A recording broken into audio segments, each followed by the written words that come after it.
An environmental initiative that started with undergrad students at UMass Amherst has now grown into a startup company in the past 5 years. Western Mass News reporter Madison Lazowski details how this business uses artificial intelligence to make trash disposal even easier.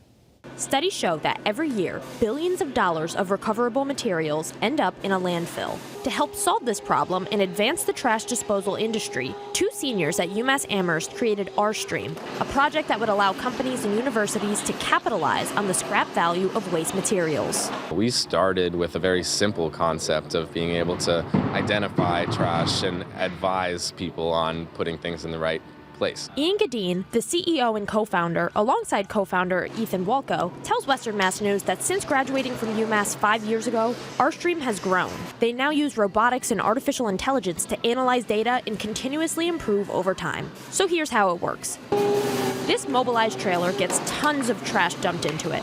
Then, instead of sorting your trash and recycling by hand like this, R-Stream uses artificial intelligence to sort it in a much faster way. And leaders at UMass are recognizing the benefit too. What would have taken days maybe takes just a couple of hours. And while R-Stream is still classified as a startup and has a lot more data to collect, we see a huge demand for this. This is not only a national but an international problem. Today was the closest they've gotten to their ultimate vision of on-site sorting. But Gadeen and Walko strongly believe that their idea will one day become mainstream. I think there's an opportunity for this to be everywhere there's a dumpster. Reporting in Amherst, Madison Lazowski for Western Mass News.